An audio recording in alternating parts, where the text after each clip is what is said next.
Hello, good evening, and welcome to our, what's sadly, the last Mackmyra Inn session of the year.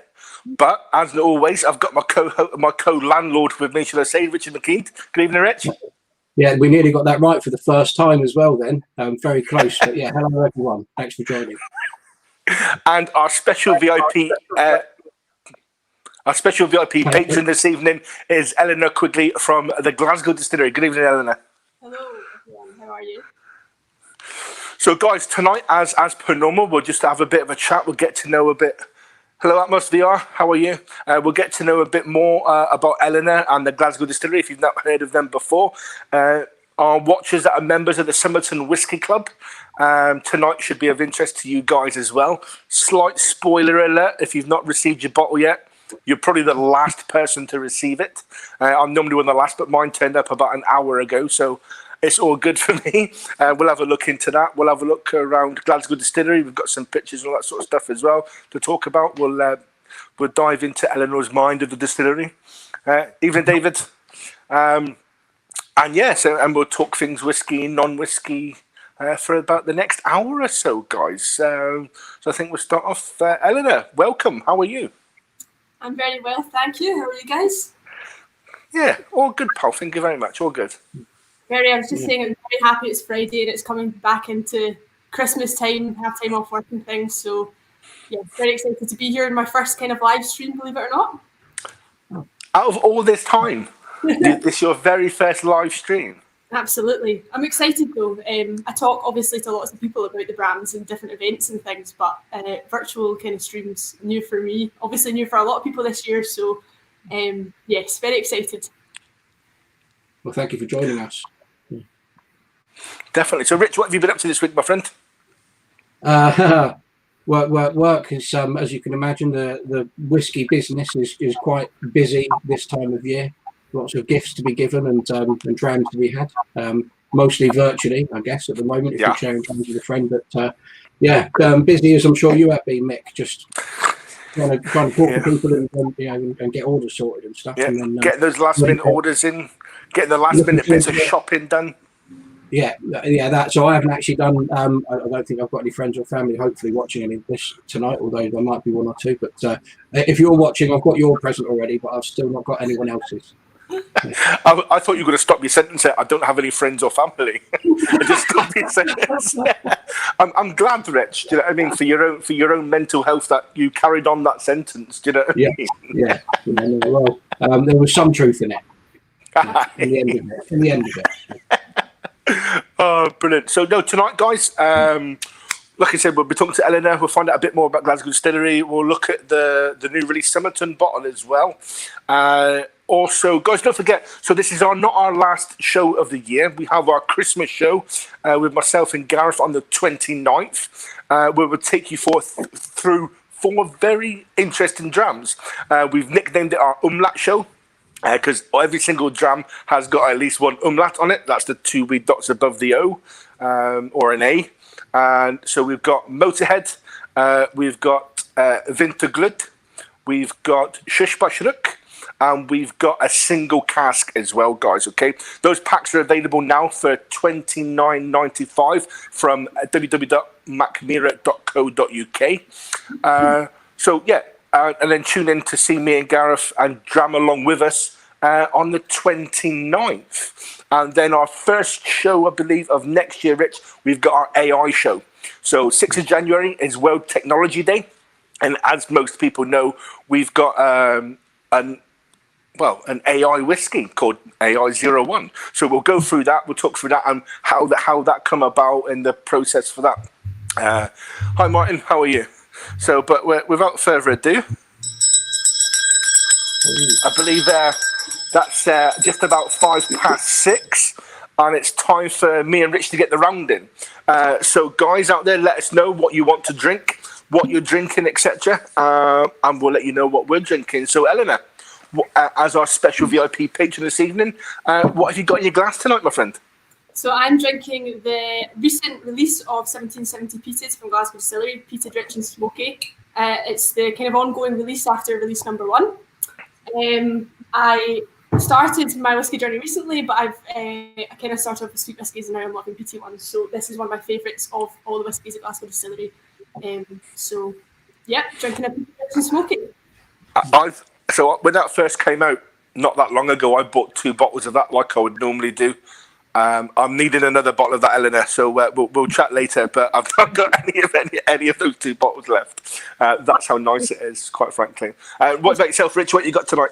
Yeah, well, you've named it already, actually, in the Christmas pack. And that's awesome. Part of the reason why I've gone for it tonight, the Vinterglud, which we've recently learned how to pronounce a little bit better than we did before. Instead of Vinterglod, I think our, silly way of saying it. So our mulled wine cask influence in there as well. I don't like to say finish because half of our whiskies aren't finishes at all. They're combinations of marriage, basically, of different maturations. But yeah, so I don't come to this one too often. But I figured as it was, I like the way it tastes. It's Christmas Eve time. It's our final show or my final show of the year. You've got one left. I thought something festive, so that's for me. And have you gone for some bonkers cocktail again, or have you kept it? No cocktail for me this evening, but I've gone for a slight twist on an old Glasgow or Scottish tradition, ritual, as it were, a wee half and half. But I've put a Swedish twist on it by doing it with a wee half of pear cider, and my other half, as it were, is our apple blum. Nice. So I've gone for that as our half and half. So I've got quite a nice light fruity mixture in that going on. Most people, half and half is quite a Glasgow thing. I don't know how all over Scotland that went. Eleanor, can you enlighten us on that one? A half and half. Yeah. Yeah, I think it's pretty kind of the whole of Scotland, but I think very particular to Glasgow, the half and half type slang. But yeah, maybe in hindsight, it started off with a very peaty one, but I would probably be drinking peaty all night at this rate. Probably the place to start. Not a bad thing yet. Our David loves a good half and half as well. He's just down there in Ayrshire. Big Mac fan, nice, happy with that, Martin. So stay tuned, Martin. You should enjoy this evening. So, Eleanor, as our special VIP patron this evening, tell us a little bit about yourself.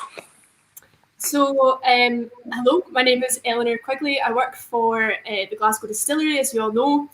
I'm part of the marketing team, so I do a lot of the kind of communications from the company, so a lot of the digital marketing.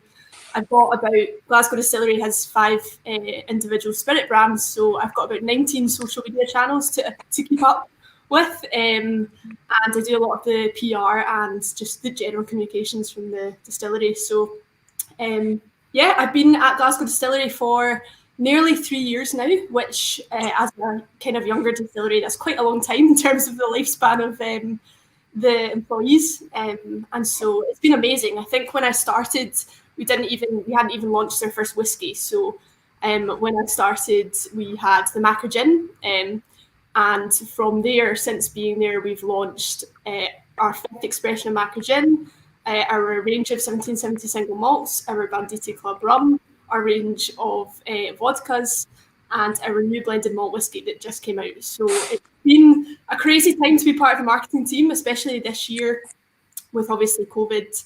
We've launched 6 products this year alone, which was always on the cards, let alone with COVID. So it's been really, really exciting. So a lot of my job is a lot of the communications, talking about all the new product launches, talking about all the exciting stuff. So I couldn't be happier with it. An actually exciting job that I love doing. It makes it so much worthwhile, though, doesn't it? I mean, if there's what's that old saying? If you enjoy what you do, you'll never work a day in your life, or something like that. Yeah, that's about right, isn't it? Unfortunately, the tax man and the bank manager, and the mortgage people don't tend to accept that sort of generosity and love today as payment. So it's good that we do get paid for this work, really, isn't it? Yeah, absolutely. Even better when you can go to the pub and you can enjoy drinks with colleagues and friends. It's just such a nice industry to be in. Even if, like, talking to other people like yourselves, Mackmyra, and different whiskey brands, everyone's always quite welcoming and really, it's just a really nice place of work. I guess the industry in general. So But yeah, Glasgow Distillery has been really exciting the 3 years I've been there, so I can't imagine what's to come. It's been a busy year though, that's why I'm looking forward to Christmas. But with more growth might come more social media channels to manage, so careful what you wish for. I guess 19 sounds like a lot of hard work to me. I barely keep up with the 2 or 3 that I've got. No, isn't it just, yeah. So 19, that's a lot of social media channels and a lot of different drinks that you make there as well. So I imagine there must be quite a large number of stills. I have to confess, I don't know much about the Glasgow Distillery. I was looking forward to tonight to actually learning a bit about it. I missed out on the tweet tasting that you may have been part of a few months ago with Steve Rush and the Whisky. So stills, you must have a number of different stills. Yeah, definitely. Well, I guess with Glasgow Distillery, I guess the quite unique thing about the distillery is lots of distilleries open up and have their own kind of whiskey named after their distillery, so they're not as Lafroig or Ardbeg. But Glasgow Distillery kind of deliberately did something quite different, and they knew from the very start that they were going to be producing multiple spirits. And so single malt production is like 90% our focus, we would say, maybe a bit less, I'm not sure, but a high percentage of our focus. But we always knew that we wanted to, as with many distilleries, create a gin range. And then now we've got our own rum and we've got 2 vodkas, as I say, and our blended malts. So in terms of, I mean, there was a couple of us that used to sit in a small room in the back of the distillery. And even in the last year, we've got a brand new office above the stills with everyone sitting in it. And we had 2 stills before, and now, well, we had 3 stills, including our gin still, and now we have 5 stills. So we've doubled the amount of stills we have in terms of whiskey, which means we can double our production capacity. So so as I say, been crazy, grown a lot visibly since I've been there in 3 years. And the stills all have their own story to them as well, which is quite nice. You just stole my next question, but you're gone. So obviously all the 5 stills have got different names. Can you tell us about the names and what they do, what their jobs are? Yeah, absolutely. So Annie is our gin still. I'm not sure if you've got a picture of her, maybe you do. Yep. She looks lovely there. Annie's our gin still, and she is named after one of our co-founders' great grandmother, who used to love gin and tonic and actually got our founder into gin. What works really well is one of the co-founders' passion is very much gin, and the other one's very much whiskey. So that works out really, really well. Obviously, they like all spirits, like most. So Annie's named after the great grandmother of one of our co-founders. And with the others, Tara and Mary, who are our wash and spirit still that were there from 2015, they are named after the other 2 co-founders' daughters. So actually, Tara sometimes comes into the distillery to help package, and I'm not sure maybe she does realise how cool it is to have a still named after. I think that would literally just be my profile picture on my social media if that was like named after me. Do you know what I mean? Yeah, totally. And then Margaret and Frances are identical replicas of Mary and Tara, just because, we wanted to keep the spirit consistent. We wanted the same kind of size of stills. We wanted, 1770 to stay consistent throughout the years. So it made sense to get identical replicas and not kind of upgrade the size of the stills right away. So Margaret and Frances, a lot of our brands are kind of intertwined in Glasgow and the history of Glasgow. Like Mackmyra Inn and Malt Riot and Bandit Club rum, they all have stories to do with Glasgow. So Margaret and Frances are no different. Margaret was actually Charles Rennie Mackintosh's wife, and she was really influential in Glasgow kind of architecture and art, and she used to work with a lot of like heavy metals and things that women traditionally would never have worked with.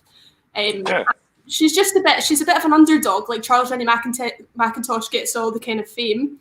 But Margaret was really influential as well, and her sister Frances. So we liked the kind of parallels between them working with like heavy metals in Glasgow and being really influential, not being afraid to kind of get dirty, get their hands on things. We just liked the story, and we love Glasgow, so we wanted to tell a bit of it in the stills. That's them there. No, go on, Rich. No, I was only going to say, anyone that's watched any of our shows or anything that we've done before, Mick, will hear me say that whiskey, what's in the glass, is obviously the thing that's most important. You've got to talk about, for sort of first and foremost. But anyone that's watched us before will know that I'm a sucker for a story. Like, I love a bit of background to something and a bit of context and everything as well. So that to me sounds awesome. That makes me want to learn a bit more. And I don't know, I like having a little bit of extra something there, I guess. Yeah, sounds good. So Rich, do you know many of the stories behind some of the Glasgow brands? Not, so not, like for not instance, really. Malt Riot. Yeah, no, I know Malt Riot exists, but I don't know anything beyond it. Yeah. So I said, we'll get Eleanor to take us through Malt Riot Oh God, yeah. and the story behind Malt Riot. Absolutely. So Malt Riot is our most recent addition. It only launched a couple of months ago, and so so it's our blended malt with 1770 whiskey at the heart of it. So it's a mix of different whiskies across different Scottish whiskey regions and 1770 at the heart. So I guess Malt Riot's kind of made. We say it's made for mixing. It is something that you should have, or you could have in a long drink. I mean, you could drink it neat if you want. We're big fans of drinking whiskey how you want it, but we do recommend having it with ginger ale. But Malt Riot, the story comes from the Malt Riots that actually started in Glasgow around about 1725. Don't quote me on that, but it's around. No, you're right. And it's actually a really interesting story. So Glaswegians basically started protesting against the malt tax that was coming in. And that would obviously increase the price of beer and whiskey and things like that. So the people of Glasgow protested and actually went kind of a little bit wild, to be honest. They burned down the house of one of the men, Daniel Campbell, who was kind of like heading up this tax.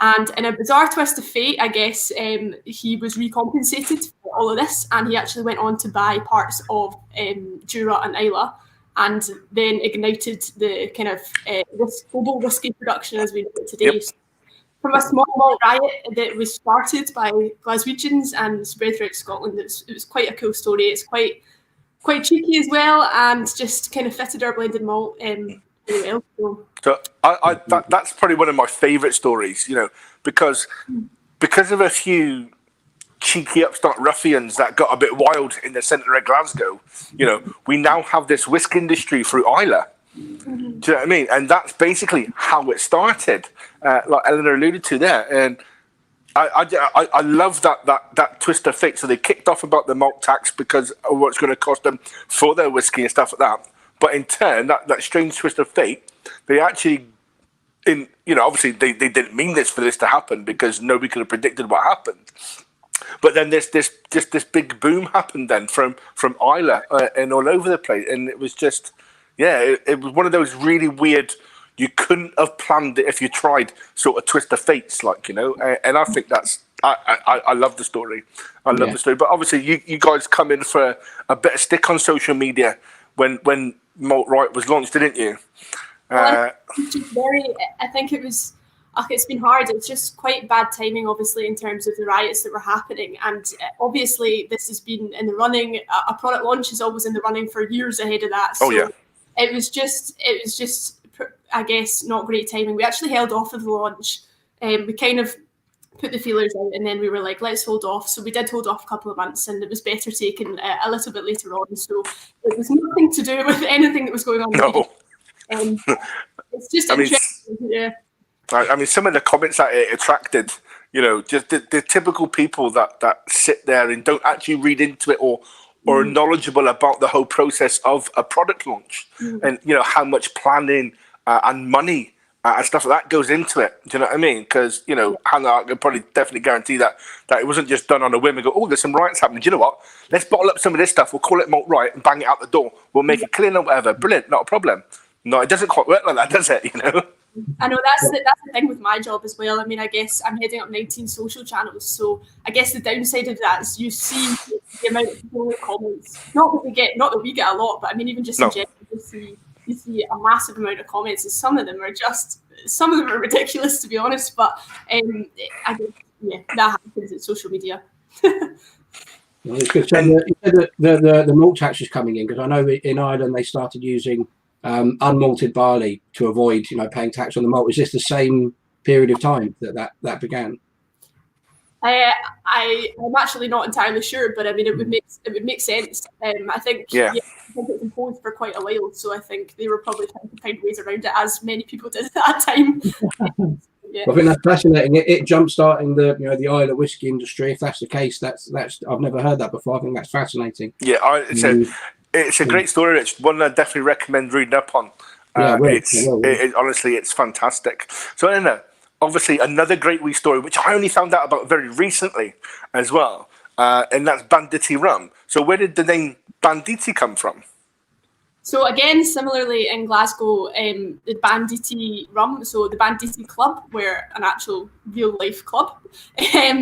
And they basically were known for being a bit like they were being pranksters in the city of Glasgow. So they would enjoy rum punches in the local public houses. They would get merry, a little bit tipsy. They would have some fun listening to music, but they would also cause a lot of mischief. They would go into the city of Glasgow. They would topple over police boxes, and they would just cause a little bit. With the policeman inside. Yeah, when the police were inside. With the policeman inside. And a bit of the cheeky Glasgow, I guess, banter. But so I guess rum, as we know, is drink to be enjoyed and to have fun with friends. And it is, I guess, a lot of the marketing behind rum these days is a wee bit cheeky. It's a wee bit tongue-in-cheek, quite fun. So again, I think so to come out of Glasgow, a little group of bandits, I guess, banditi. And it's all depicted on the bottle as well. You can see them pushing over a police box and everything. And with Malt Riot, you can see basically the house burning down with Daniel Campbell and everything. So everything in terms of the brands, we put a lot of effort into, and you can see all the stories depicted on them as well. So I suppose Malt Riot is obviously it's a blended malt, but it was designed in the same way that we designed Mac. Really, do you know what I mean? With that bartender in mind, with those cocktails in mind, you can drink it straight or over ice, etc.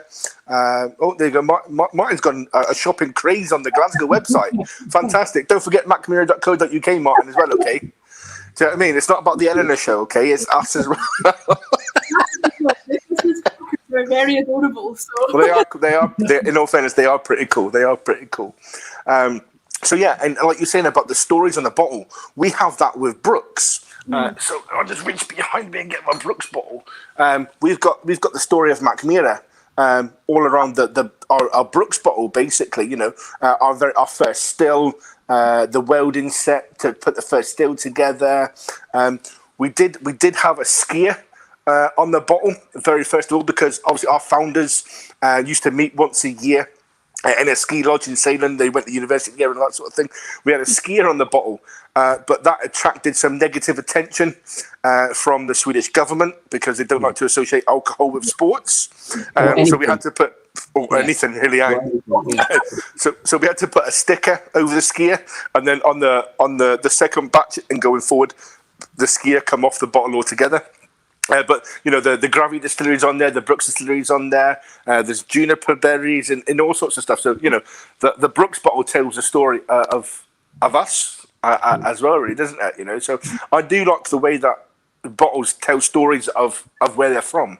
Yeah, absolutely. And I think for me being in marketing, and obviously a lot of my kind of job is about comms and content and branding and things. I look for that as well. So when I'm thinking about my favourite whiskies, a lot of what I take in is not just the spirit, but it's about the brand and what they're up to. And I don't, maybe more so for me than anyone else, just because I'm in marketing. But it's really, really important to me. And I think it is important in general just to know about the company and what they're doing and what they're like. But yeah, it's interesting you said about you say you can drink it neat if you want, or you can drink it long. And I think one of the things we're talking about sometimes on social media when we were putting out this kind of made for mixing, you do get feedback from lots of different people, and it's this thing that we don't really like. I guess nobody really likes in the whiskey industry is you should drink your whiskey in a certain way. And so I think at Glasgow Distillery, 1770 as well, or Malt Riot, I guess with you guys at Mackmyra, it's just trying to put out the idea that actually drink your whiskey how you like it and not how people tell you to do it. We say that just about every time we ever do a tasting together, Nick. It's something philosophy that we very much share. I think personally, and as well as the brand, that we work for as well. But you do have the traditionalists, and everyone's entitled to their own view. If someone doesn't want to add any water or any mixer to their whiskey, then you don't have to. But let other people do what they want. There's only one right way to drink it, and that's the way. That's your way. Yep. Yeah. And that's your way at the end of the day. Yeah. Because we started a little thing a wee while ago when we were doing maybe 2 months ago, Rich, when I first put the Brooks into the freezer. Yes. So obviously I'm not. Obviously I'm not trying to claim, I invented fruit putting the whiskey in the freezer. Do you know what I mean? I'm definitely not trying to claim that one, But it was just the way. Right? How can we do something slightly different? And I played about with a couple of things, and I just banged Brooks in the freezer, and I actually did like live during a tasting, going, I've just tried this. I don't know what it's going to be like, so we'll have a bit. We'll see what happens. But now every time we do a tasting, we get people. So with our tasting packs, we've got 5 CL tasting packs. I get them to pour we have to do an initial tasting with, and get to put the other half of the miniature into the freezer for the next hour or so, while we go through the rest of them. And before we finish up on Svensk or another smoky one, I get them to go and take it out of the freezer and come back and then pour it, and then we just discuss how the viscosity's changed in the fluid, how the nose has changed, how the mouthfeel's changed, how the flavors start off quite fairly muted, and then sort of grow as you go through the whiskey and stuff like that. Do you know what I mean? And it's turned out quite well. I don't think I've had a Brooks unfrozen since. So try it. I quite enjoyed it. That's an interesting one, because we're not adding anything to it. You're doing something different, because you're putting that whiskey in and making it cold. We've all been told, and there is truth, in it. Of course, it's science. Room temperature, you get more of the aroma moving around and things, but you can change so much of it by adjusting the temperature to it. So I enjoyed that. I did it on the second tasting. I listened to your first one where you did it, and I thought, what's he up to? I'm going to see what that's like. And then when I tried it, the nose disappears, or you can, instead of having a complex nose, you can get one or two notes. So you still got something, but it's quite muted. So different and just really enjoyable as well. Worth sort of exploring, experimenting with, I think, for sure.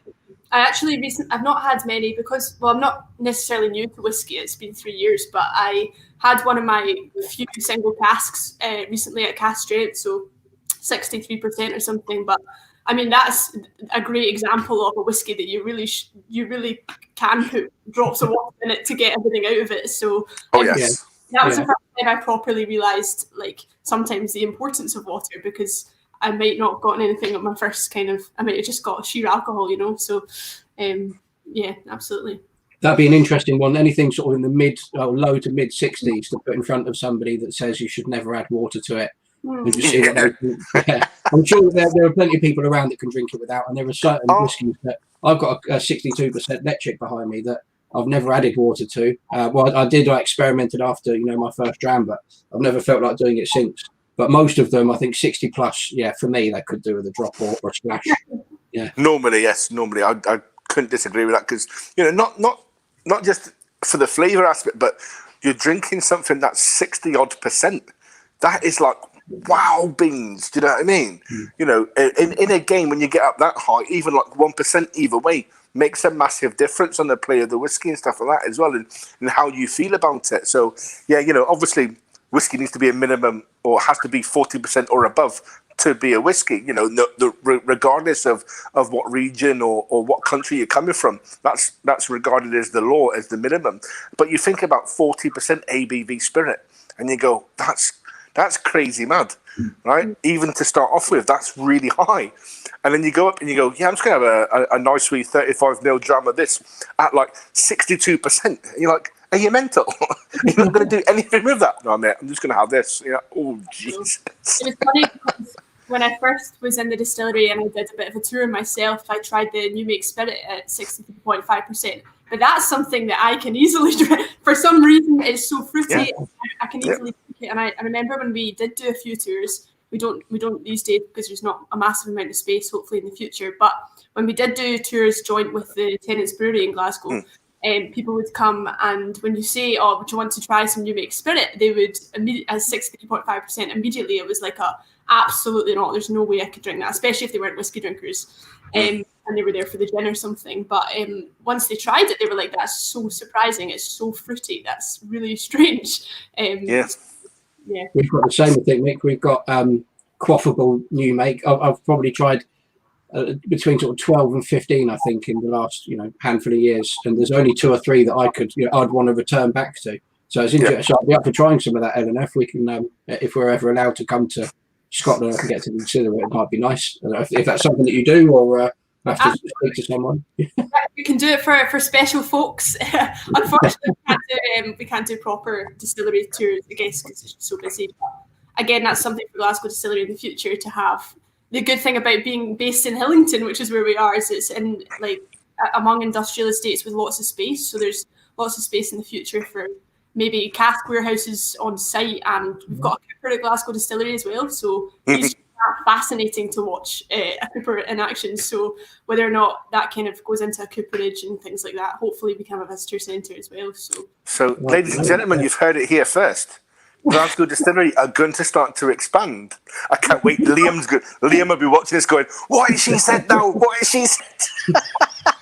That's the thing about these tastings. You're trying to figure out if you're saying anything wrong.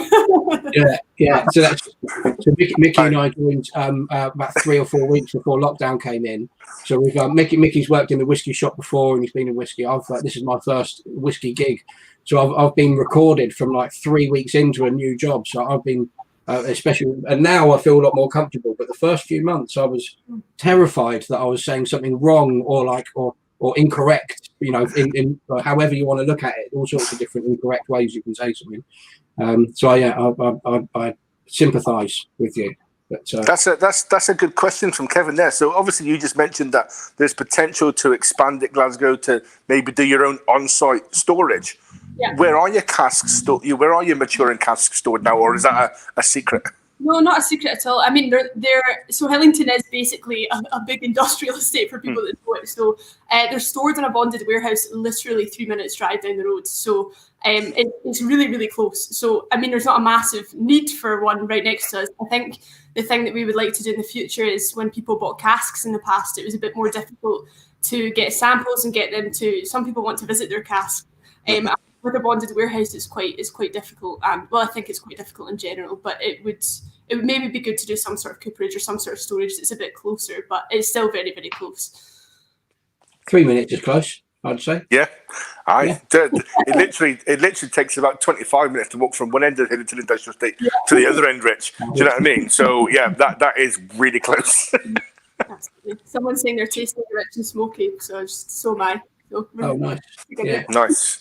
Well, seeing as we're tasting a bit of Glasgow 1770, Rich, obviously, guys, most of you know, and if you don't know, you're about to find out. Me and Rich are part of a wee group. Well, not a wee group. It's grown quite exponentially. Called the Somerton Whisky Club, where the guys, Evening Shilton. So we're the guys at Somerton Whisky Club. They produce, for a membership fee of £50 every 2 months. They put out a bottle of whiskey for you that costs more than £50. That if you were to buy it, or something very, very exclusive for them. So December's bottling, which I only got about 2 hours ago. People have been receiving it all week. Rich, when did you get yours?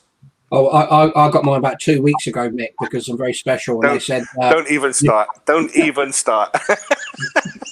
You can't trust the post these days. That's the problem. Yeah. Exactly. Mine was here yesterday, Mick. Mine was here yesterday. I'm just glad that yours arrived 2 hours before, so we've got you in a good mood. Happy days, yeah, exactly.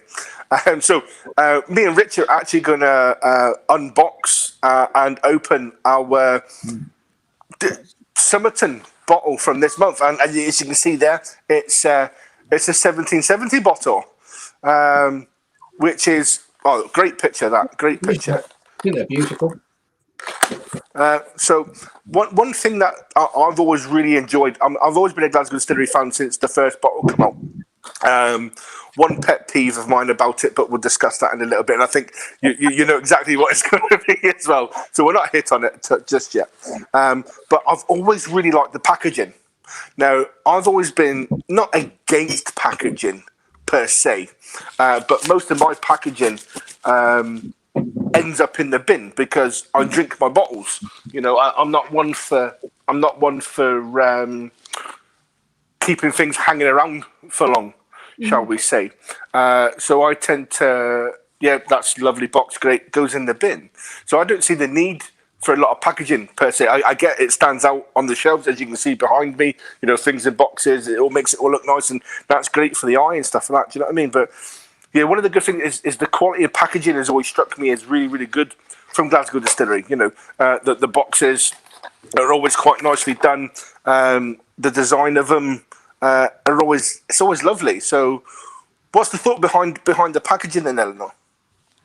Well, I guess again with that kind of just comes into we always wanted to do loads of different spirits, and from the very start, it was always Glasgow Distillery wanted to make standalone sub brands. I think to be honest, I'm not entirely sure of where that kind of came from, but now that we do have an excellent marketing team, I guess I'm part of that, so it's a bit big-headed there. But in terms of one of our co-founders, he's our marketing director as well, and we just have a lot of people in the distillery who are really passionate about branding and marketing, and we know that it matters, especially in the industry these days. Obviously, we're a new distillery and we're having to compete against distilleries with hundreds of years of heritage, which you kind of can't really do. And so when you're a new distillery, you need to do something. You need to kind of own who you are and be yourself. So I guess with Glasgow Distillery, we are like contemporary urban distillers. We are based in Hillington. We are kind of young. We're quite a young company, and in terms of the internal team, we're quite young as well. So there was no point in us, going for something that doing old school marketing or trying to, bring in Loch Catrin water, and like we're that's not who we are. So we always wanted to be this modern, maybe forward thinking kind of distillery. That goes into the branding as well. So we spend a lot of time obviously creating the different brands. 1770 I'm sorry, I just had a message come through on my watch because my phone's next to me from Liam to say, yes, Mickey, I am watching. So hi, Liam. Brilliant. Sorry, Eleanor. Go on, carry on. So yes, the packaging's always been lovely. And one thing I do love is the weight and the design of the stopper. I think that's just it's a fantastic looking stopper, quite frankly. And it's a nice little bit of weight to it as well. And the bottle design. So what was the thought behind the bottle design, Eleanor? Because that's lovely. Yeah, I mean, again, what I would say with all the brands is Glasgow's really influential for us. So the bottle design has all these ridges down the bottle, and they're kind of reflecting the Glasgow architecture. I don't know if you've seen lots of columns, especially at the gallery. Yeah. At the bottom, we've got Glasgow embossed right at the bottom. Yeah, I love that. Yeah. I just spotted that. I thought that's great. So we've got our 8 founders' thumbprints, these sort of indents around the bottom of ours, around the rim. So but I love that. I just spotted it just before you said it. I saw that Glasgow at the bottom. I think that looks great. I love the little step. I love the little glass wedge in any bottle. I think aesthetically it pleases me. Also, absolutely. And then everything's kind of locally made. So the heavyweight copper top is locally made as well. So just using Glasgow, kind of different Glasgow brands. But so lots of Glasgow influences the actual bottles as well, which is quite interesting. But it's funny about the corks because at the Glasgow Whisky Festival, National Whisky Festival, people were coming over trying to steal the corks to collect. With all these corks. So is anybody still wanting to collect Glasgow Whisky Distillery corks?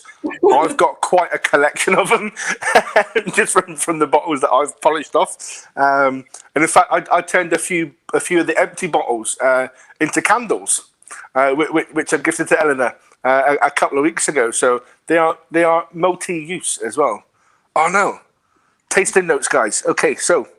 Oh wait, well, green apple, brown sugar, and vanilla are the things that jumped out at me on the nose. I haven't gone through the palate, but so ex-bourbon, and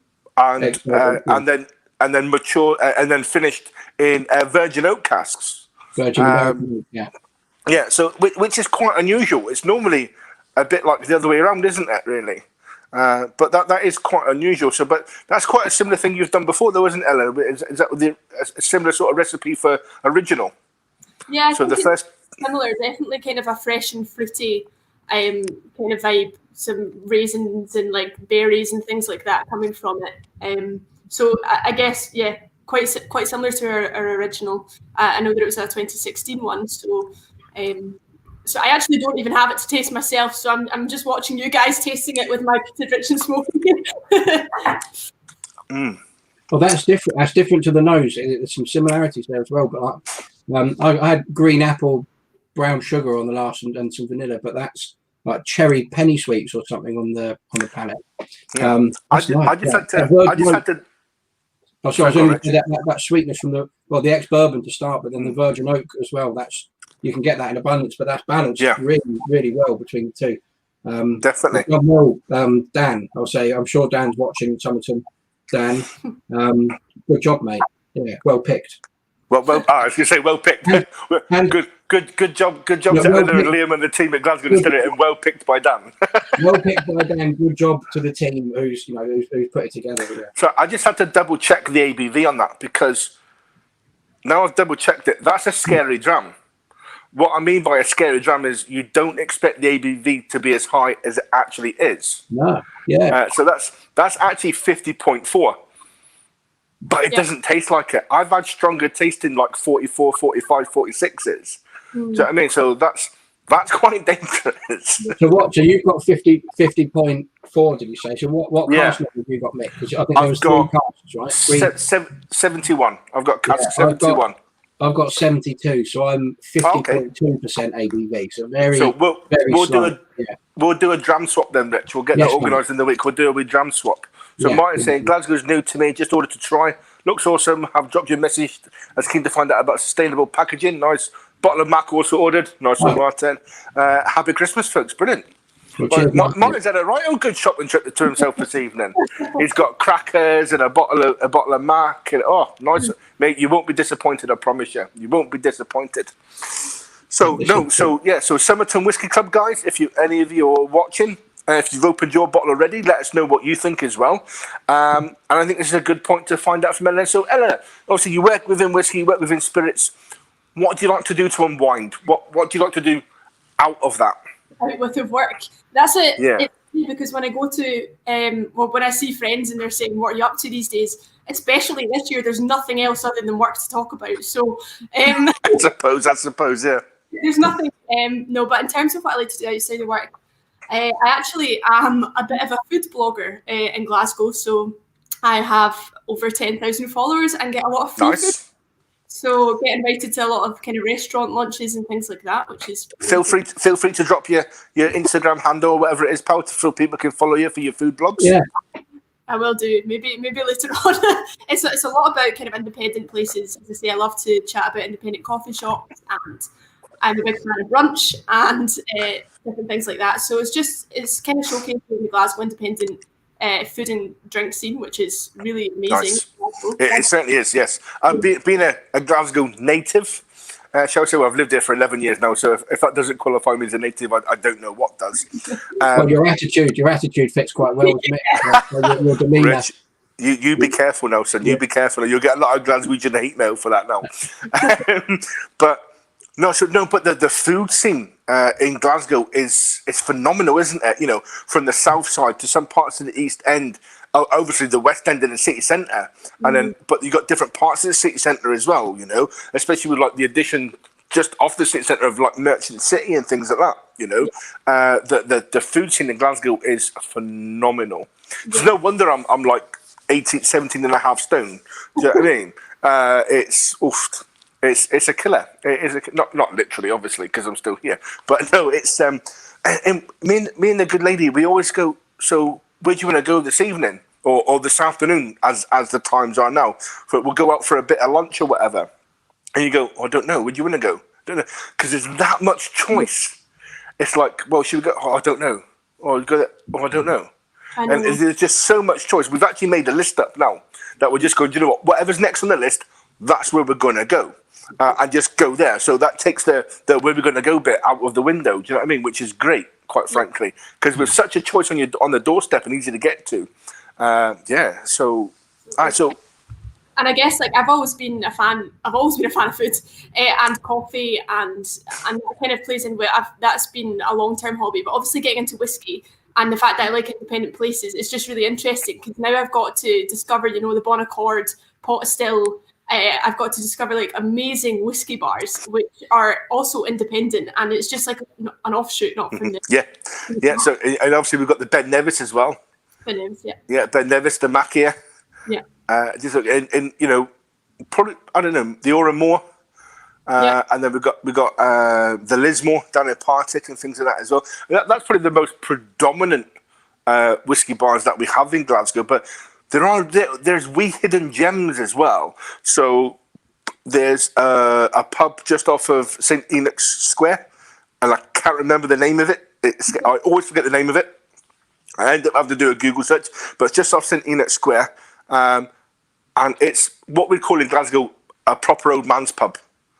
You know, but it's hidden, right? So it's in the town centre, right? It's easy to get to, right? Price for a pint is fairly cheap, and they've got a gantry, right? That you have to literally get up to investigate, because they're not, you know, they're not a whiskey bar per se, but they've got such a great range of single malts up there, and other whiskies and that as well, some really old blends and things like that, right?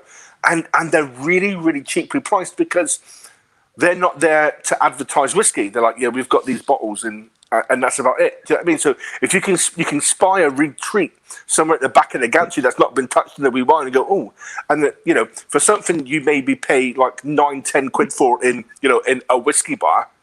Oh, there you go, Babble Brunch Glasgow. There you go, guys, on Instagram.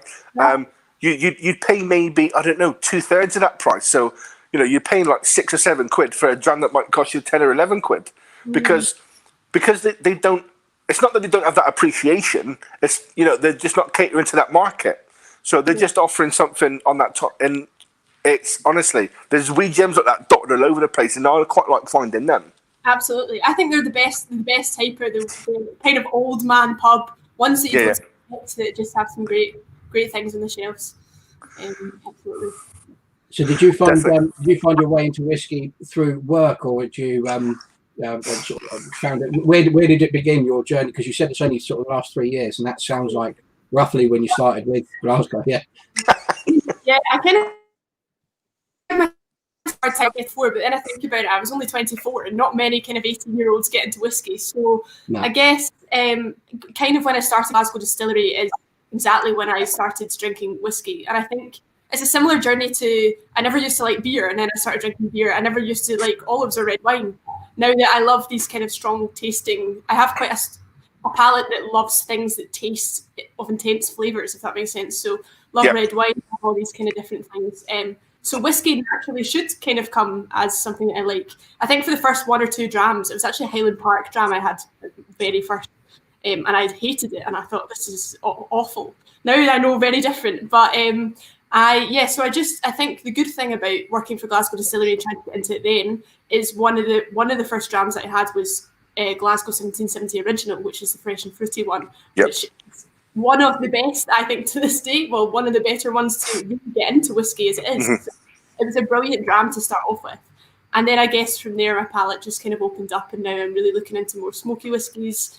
And I hate the idea of like, oh, your palate opens up and you mature and you only like smoky whiskies. I still love the kind of sweeter ones, but definitely my palate's opened up over the last 3 years. And I say it as opening a can of worms, because I've got so many whiskies on my like purchase list that I think I'm Yeah, so what my preference was between peated and unpeated. I think generally speaking, I say peated. I prefer if I was to look. I mean, it all depends on your mood and the day and what you've eaten. There's all these different factors, but generally speaking, it'd be peated. However, I think behind me on the shelf, there's probably only about 15% of that is peated. The rest of it is other whiskey. And peated's what got me into whiskey to begin with, because it was something that finally tasted of something that wasn't just what I thought whiskey was. You mentioned you didn't like it at 18. I loathed it until I was in my probably early mid-20s, and then gradually got into it. I think Lefroy 10 was what sealed the deal for me. But even then, so peated whiskey is what got me in, but now it's all these other different flavours, and it doesn't have to be smoky at all. So huge amount. I mean, that's the thing. I'm a big proponent of, there's that many distilleries, not just in Scotland, but in the world, and they all produce very, very distinctive flavours. There's a whiskey out there for everybody. I'm a big fan of there's a whiskey out there for everybody. Do you know what I mean? Some people just take a bit longer to get to their whiskey, but as long as you're willing to try and you've got that open mind, then you will be rewarded for that on your journey. Do you know what I mean? I'm laughing as you say that, Mick, because I've got a couple of friends who I say that to all the time. One in particular, actually, who nice one, Bully. Watching. But I say to him, there's a whiskey out there for everyone. You just haven't found yours yet, and he's adamant that he hates it. But he just hasn't found it yet, and it takes some people longer to get there. As you say. Well, it's true, though. I was going to say, sorry, when you hear blanket statements of people saying, "I just hate whiskey," your mind opens up, and you're like, "But I don't think you will. Like, you just need to." Right. So my good lady's quite adamant she doesn't like whiskey either. So we were in Arran, just not too short of this time last year, and I got to try Arran Gold. Yeah. So that's her. So she quite likes the whiskey cream liqueurs. Do you know what I mean? So she's tried the Arran Gold, Magnum, stuff like that. Do you know what I mean? And the various amounts of all that sort of stuff. So I'm counting that as a win, quite frankly, because it's whiskey based at the end of the day. So I'm counting that as a win. So my partner Heather only likes peated whiskey. There's a handful of unpeated that she likes, and when I give her something that isn't smoky and she likes it, I take that as a sign that that's a whiskey full of flavour and has got lots of things going on, so that lots of people would like. It means it's good. If she likes it and it's not peated, it means it's a good whiskey. Yeah. So Eleanor, we met up a wee while ago and exchanged a few drams, etc. You've been through a few of them at the moment. So what's your favourite Mackmyra at the moment?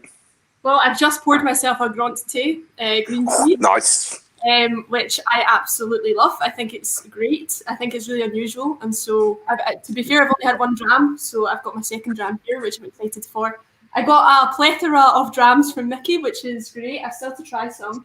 But I really liked the peated American Svens Rock, is it?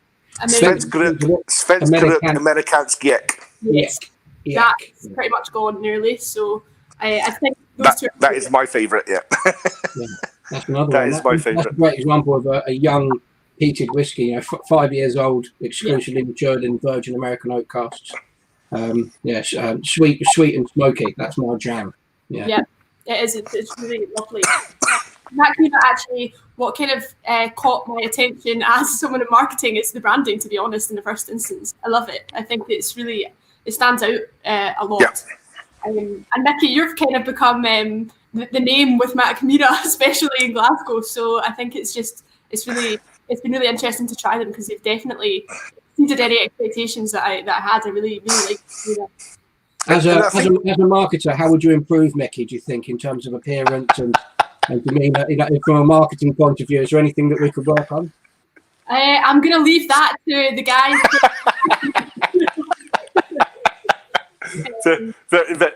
Very nicely done, Eleanor. Very nicely done. Yes. Yeah.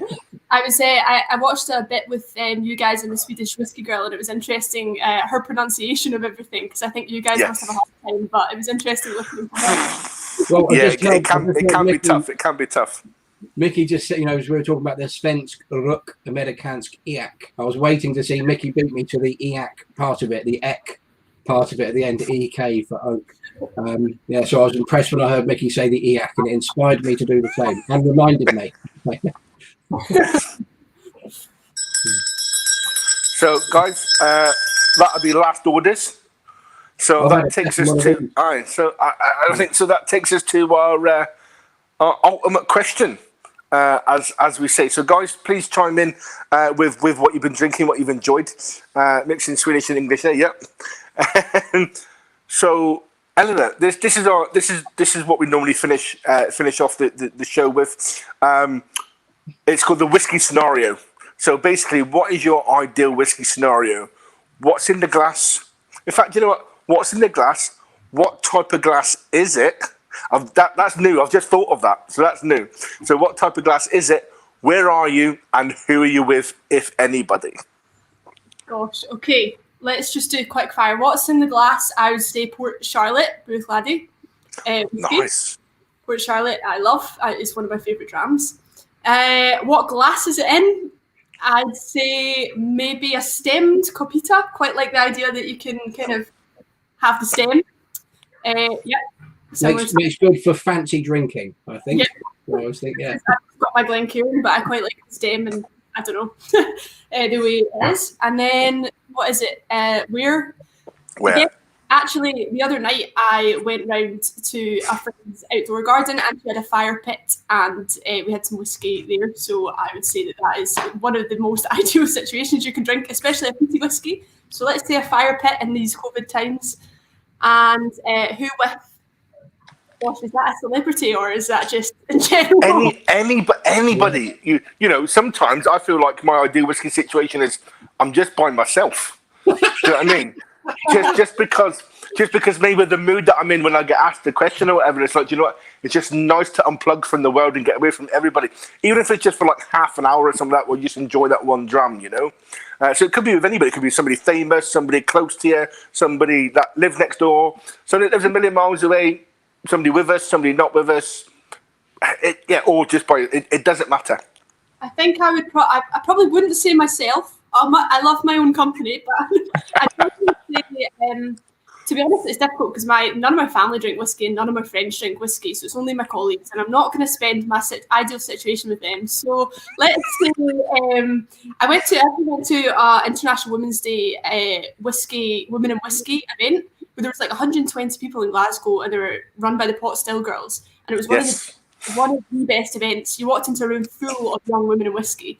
So I'd say that if I could meet up with other people, young women in the industry, around the fire pit with the Port Charlotte, that would be my ideal whiskey scenario. I'm sure Geraldine would be happy and join you. Quite frankly, she would probably join you on that one. Absolutely. No, that sounds good. You know what I mean? And it's interesting is to talk about, you know, glassware and stuff like that as well, because it does change, you know, the way you're enjoying a whiskey. So obviously, normally the first time I'd take a whiskey, it would be probably in a Sten Capita, because I want to get in about it. I want to, you know, and if it's a whiskey that I'm just sitting down relaxing with, maybe in front of a fire pit, whatever, I've got a nice heavy rocks glass that I'd probably just sit down with because I know the whiskey already. I'm already quite comfortable with it, and I just want a dram and just that nice comfort. Do you know what I mean? Or it was Bully saying Highland Park in Glasgow. So Bully's a massive Highland Park fan. In Glencairn, Highland Hideaway with David Jason. Oh yes, with Del Boy, brilliant. Yeah, Cushy Rodney, Cushy. Could be Frost. Not. No, with Bully, it'd probably be Del Boy.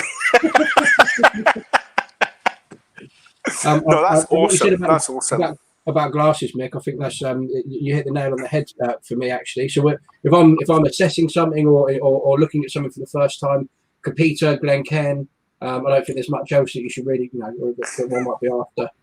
So 2 seconds. Rachel works with Eleanor at Glasgow Distillery. So that was Rachel getting offended. Well, Rachel, I assume, then fits into the young women in whiskey category. So, Rachel, I think you would be there. I don't think Eleanor necessarily was ruling you out of that. But you talk about glasses, Nick, I like having a little tumbler, rocks glass. Just exactly as you said. If I know it already, I like having that. And also, it leaves room for more of a generous pour as well, I think. Because you have to put in there to touch the sides a bit of an extra dollop. So, yeah, sometimes you don't need the help for the generous pour, though. That's the problem. Yeah, that's true. Yeah. Well, I've just gone back for a second one of these. This my last dram. This is delicious, and I'm getting different notes in it already than I was before. So, Eleanor, it looks like your boss is going to send you to Isla in October to Rachel McNeil's Isla Whiskey Academy. So that would be quite nice. Obviously, Liam's good pals with Rachel anyway, so I hope you might be able to get your preferred discount. But he'll pay for it anyway, so it's fine. I'll hold him That'd be me getting hate mail now saying, Mickey, I didn't say that at all. I did not say that at all. No, so guys, I think that wraps us up for the evening. Eleanor, thank you very much for joining us this evening. I think we've all got a bit of a better understanding now that, you know, that your Glasgow distillery and what you're all about, and your fantastic packaging, and more importantly, your fantastic liquid. Yeah. And we've got to know you a little bit more, which is absolutely fantastic. So, guys, follow Glasgow Distillery as well, and Eleanor's food blog as well. So that'd be fantastic. Rich, once again, thanks for co-hosting, brother. Well, thank you very much. It's looking forward to a bit of time off, Mick. You know, landlord duties ending for a while. Exactly. So this evening we shut the pub down for a couple of weeks for our Christmas break. Obviously, traditionally, if pubs were open, this would be, was it a Black Eye Friday?